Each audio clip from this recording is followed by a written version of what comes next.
If my girl could suck like Sting was sucking at the end of this chapter, my life will be so much better. So this chapter of Fairy Tail definitely a little bit confusing in a way, kind of interesting, going back into the past and the backstory of Natsu and the other Dragon Slayers to a certain extent, kind of getting some of the memories and stuff like that. I mean, the beginning of the chapter, for the most part, was like, hey, doom and gloom, you just can't get, Natsu's tumor to go down, and we can't quite understand what the hell's happening to him or whatever. So it was a lot of that doom and gloom stuff. It wasn't until we got probably until the Natsu memory stuff where things started to actually get a little bit more interesting and we started to find out a little bit more. One of the things about this chapter though that I definitely felt like Hiro at some point needs to kind of explain, maybe it's the character designs that he just kind of has them all looking the same age or whatever, but when we got the backstory where Natsu seemingly knew all of the Dragon Slayers prior to him meeting them in actually Fairy Tail, he, knew them in the past or whatever before they were launched into this timeline or whatever,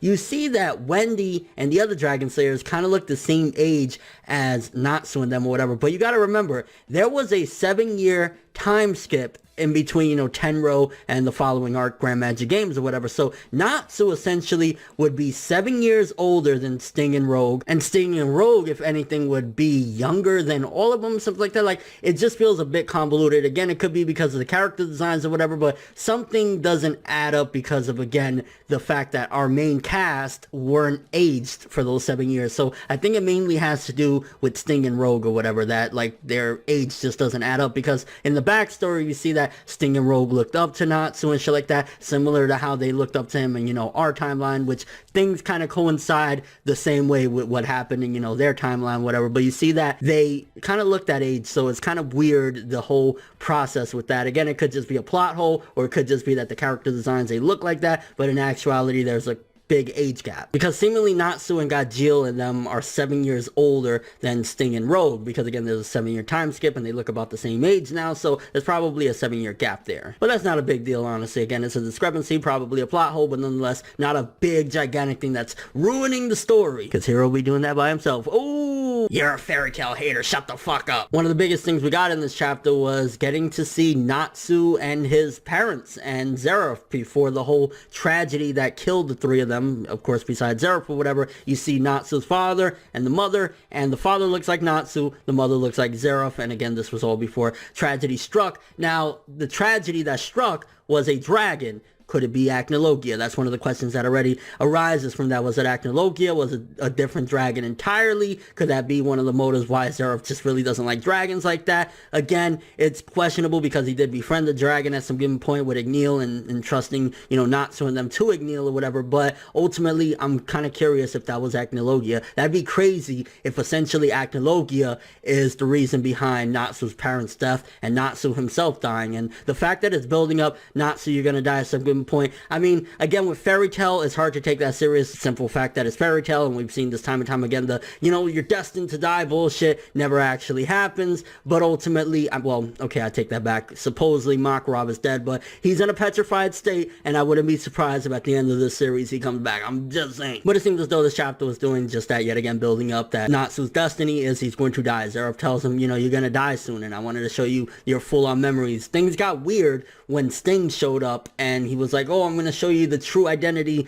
of what you really are, whatever. I think that metaphorically that could be essentially his change, because again, before we went into the flashback or whatever, we actually heard them saying like, you can't decrease this, there's no way of stopping it, and you see Natsu's body and shit like that. So ultimately, I'm assuming that what happened, the change in there, is the fact that END is emerging even further to the point where it's blocking out everything that Natsu knows or may have known at one given point, because again, those memories were shrouded in mystery for a long time until now or whatever. So it could very well be that that's END showing up, and essentially END is, wanting to kill Zeref or whatever. Like, one of his main goals is like, gotta get Zeref, gotta kill him or whatever. So ultimately, that could very well be metaphorically what was going on at the end of that flashback. Either way, it was just kind of freaking weird with Sting showing up and replacing Zeref. Like, first of all, don't ever do that. Zeref is the boss. Sting don't do that. Then the end of the chapter was giving Sting his moment. I'm not going to be a hater. Honestly, it was a cool moment at the end, seeing him go up against the White Dragneel. Kind of curious how the fight is going to play out, because seemingly Sting is,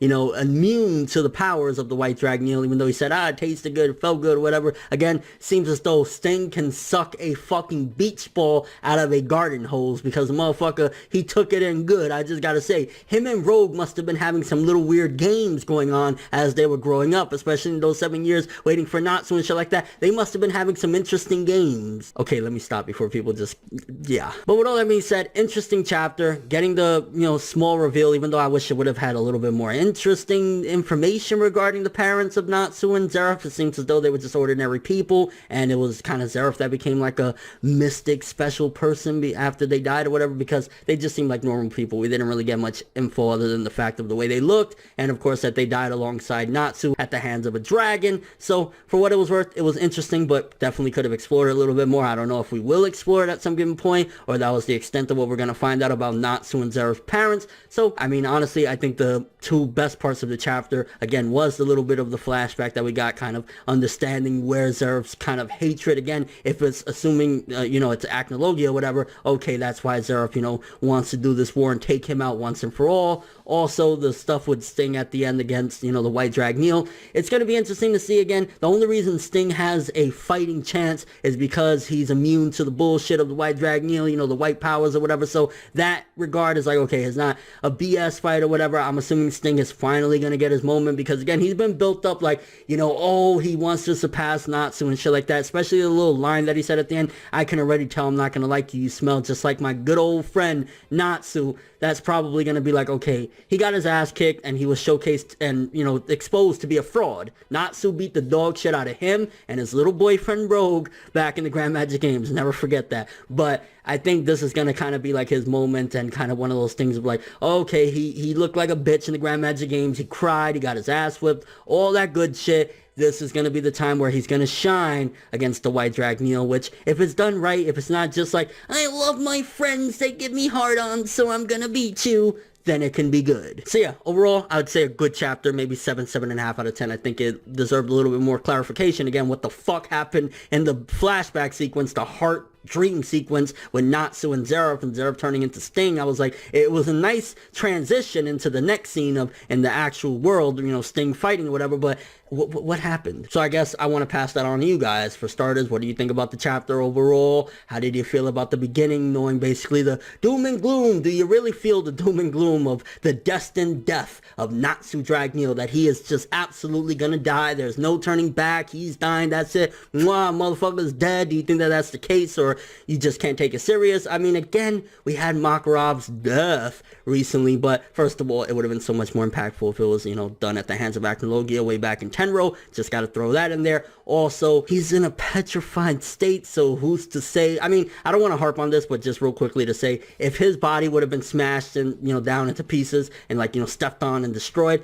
I would have said, yeah, Makarov's completely, gone. But since he's in a petrified state, there's a possibility he could return. I wouldn't be surprised in the slightest. So that's where kind of my skepticism of the destined death of Natsu comes in, because unlike Raid Master, this seems as though even, giving 3 chapters remaining in the series, Natsu could come back from some, oh my god, tragic death or whatever. Like, I could totally see that happening. Also, what do you think about the backstory that we got with Natsu and his family and shit like that? Their death. First of all, do you think that that's Acnologia, the one that was responsible for killing them and destroying the village? Also, do you think that maybe we could have got a little bit more detail on Natsu and Zeref's parents, seeing as how we didn't really get much other than, hey, look what they look like. Hey, they died at the hands of a dragon alongside Natsu, which honestly, I do like the fact, and again, this is trudging into other chapters because we already found that out, but I do like the fact that Natsu is essentially an experiment. It kind of makes things a little bit more interesting and exciting. And again, with Zeref like forewarning him, you're going to die soon, it makes things a little bit more interesting. I mean, to an extent, because again, we know it's fairy tale. Who the fuck dies, really? Let's be real here. But nonetheless, that's an interesting fact. What happened in that flashback or that dream sequence with Zeref turning into Sting? Do you think that's metaphoric for the fact that he's turning into END and his main focus is going to be in crushing Zeref? In the dream sequence, Zeref did seem a little bit weird, a little odd. Like, if you want in this dream sequence, you can call me big bro. Like, even though, you engineered him and all that good shit, at the end of the day, Natsu grew up knowing Fairy Tail as his family, knowing you're a piece of shit, you're the legendary scumbag, he's not gonna call you big bro. Get that wet dream out of your fucking head, bro. And are you looking forward to the Sting versus the White Dragneel fight? Do you think he's gonna be able to do some good things? Do you think this could be some sort of redemption for Sting's character after the disgusting start of a fucking character that he obtained with the Grand Magic Games, getting his ass whipped at the hands of Natsu and then crying and giving up? Do you think this can redeem his character and make him something good? Personally, I thought, as far as being objective, this could be a good fight. As far as, my fandom goes, I'm like, please let the White Dragneel fuck this motherfucker up. I don't even care, bro. I don't like Sting. I never liked Sting. I don't like Rogue. Fuck that shit. And what thoughts of the chapter? I'd still say it's a good chapter. Definitely could use a little bit of clarification, but that's neither here nor there. 7 out of 10 for this one. But thanks for watching. Hope you enjoyed. If you liked anything I had to say or enjoyed the video, drop me a like. I'd greatly appreciate it. And if you want more from me, make sure to subscribe. Follow me on Twitter, Instagram, and stalk my Facebook to get more when the video ends. I'm ForneverWorld, and as always, people, have an awesome day.